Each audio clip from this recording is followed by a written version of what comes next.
Hi, my name is Carrie Harris, and I'm the author of The Forbidden Visions of Lucius Galloway, which is a prequel novel for the Drowned City expansion for Arkham Horror. And I'm here today to give you a sneak peek at the book. So I'm going to read you the prologue. Abdul al-Hazred hadn't visited the Monastero di Camaldoli in over 100 years, but he remembered the place in vivid detail. The quiet bustle of the monks, their all too trusting natures. Over simple suppers of bread and cheese, Brother Giacomo had tried very earnestly to save his immortal soul. Now the good brother was nothing but dust, while Al-Hazred maneuvered his motor car down the bumpy, overgrown path toward the abandoned monastery. He glanced to the left, eyes glittering in the fading sunlight, eager for his first glance at his destination. A gap in the trees revealed the pale husk of a building, broken by the dark gaps of its empty windows. An ominous vision, perhaps, but the sight brought a rare smile to Al-Hazred's lips. Today, his centuries-long quest would end. He pulled the car to a stop next to the green-robed figure of an acolyte waiting patiently in the growing gloom. She remained motionless, head bowed, as he unfolded his long legs from the passenger carriage. He stood, and the incessant late-day twitter of the forest cut off abruptly, small creatures nearby sensing the presence of a predator. An eerie silence settled like a blanket over the hermitage. "Acolyte," he said, his deep voice cutting through the tense silence. "Is it done?" She straightened, but her eyes remained glued on the ground between their feet, telegraphing her reluctance to meet his gaze. Wise girl. Perhaps she would last longer than usual. "So he says, but he won't let us look at the pages," she replied in crisp English. "His grasp of reality grows weaker by the day. It's difficult to say whether his work has improved or been rendered completely incomprehensible." "Has he lit any more fires?" he inquired, suppressing a sigh of annoyance. "Not since we moved him here. As you suggested, the solitude has done him good, and it's made it easier for us to control him." "Take me to him." Tucking her hands into her sleeves, she bowed again deeply, before turning to disappear into the building. Leaves and animal droppings dotted the hard-packed floor, and light patches on the plastered walls outlined the spaces where priceless art once hung. But he spared no attention for such materialistic things.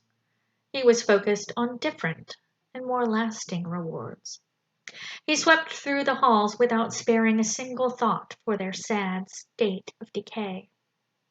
After all, even death may die.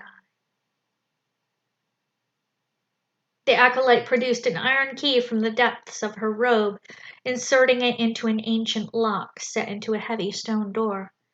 It opened to reveal a set of pale stairs descending into darkness. A torch set into a sconce at the top emitted an insufficient, fitful light. Al-Hazred arched an eyebrow.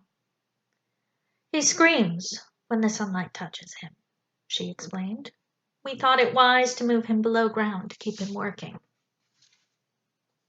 "Interesting," he said. "Wait here." He removed the torch from its holder and descended into the darkness alone. Something rustled in the black, its small weight skittering over his foot, but he continued on without pause. The staircase emerged into a long hallway, punctuated by the black yawn of open doorways. A dry, musty smell hung in the air, the scent of ancient secrets long forgotten. At the end of the hall, light outlined the shape of a single closed door. He strode toward it, crunching the bones of long-dead things beneath his shoes. The chamber beyond was walled in hard-packed dirt, reinforced with ancient timbers. An attempt had been made to sweep the floor clean of detritus, and a small cot and a wooden desk had been placed inside. A lantern hung from a hook on the high ceiling, well out of the reach of the room's occupant, who sat at the desk, staring at blank raptness at the papers clutched in his hands. "Is it done?" Alhazred asked in fluent Italian as he stood in the open doorway. Cristiano Savastano came to himself with a start. Just a few months earlier, he'd been a vital young academic who soaked up dead languages like a sponge. Alhazred knew the type well. Hampered by his lack of funding, Cristiano had been all too willing to ignore the dubious provenance of the manuscript in exchange for a steady paycheck. He'd thrown himself into the translation with eager abandon, and Alhazred had left him in the care of his acolytes as he attended to other matters. The intervening months had not been kind to Savastano. His hair and beard had grown into gnarled, matted masses that nearly swallowed his face, save the burning embers of his wild eyes. Dirt and blood crusted the edges of his fingernails. His clothing was in poor repair. One sleeve burnt clear away to expose a mass of healing blisters. "I've done it," he replied, thrusting the wadded mess of papers at Alhazred. A sheet escaped from somewhere in the middle and floated lazily to the ground. "I've done it." Alhazred firmly quashed his rising excitement. He recognized that expression of dazed, vacant horror. Savastano's mind had brushed up against a power it could not comprehend. His worldview had been shattered, its safe limits broken beyond repair. The book did that to people. Even he could not unravel the meaning hidden within some of its passages, and he had written it himself. A few key sections evaded him despite his best efforts. He had tried to read them over and over again, only to find the words sliding out of his grasp and a blank space in his mind. Perhaps he had tripped upon some magical barrier, but it remained invisible and impenetrable. But the prohibition laid on him did not appear to extend to others. This boy had seen the true purpose of the book, even if his puny mind couldn't comprehend the full meaning of the power contained within its verses. Perhaps he had penetrated the veil that Alhazred himself could not. Perhaps he had succeeded, where countless other recruits had failed. Alhazred began to flip through the uneven pages, scanning the neat writing. He wanted to be certain that the document was completed before concluding their business. That aggravating mess with the Turk had taught him not to assume such things. He would not be handed a stack of blank pages again. It had been 40 years and he still seethed over the gall of it. As he flipped through the manuscript, the neat writing became jagged, the words abandoning their neat lines as they sagged across the page. He frowned, progressing onward. The words became harsh slashes, etched so hard that they tore the paper. Towards the ending, they devolved even further into childish scribbles, the jagged marks devoid of meaning or thought. "Done it," repeated the translator. Alhazred wanted to throttle him with his bare hands. All that time wasted once again.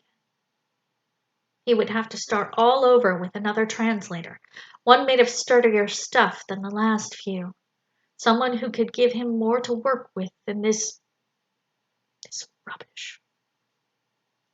He glanced down at the manuscript once again, marveling at its shortcomings. The lines shifted as his eyes tried to make sense of the markings. Perhaps there was something to be gleaned here after all. He tilted the page. Was that a few symbols of Yithian? The one right after looked Akkadian. Perhaps exposure to the book had unlocked an answer this child's mind could not fully translate in languages he had never heard. Alhazred knew them all. He could identify characters from across the breadth and depth of space-time.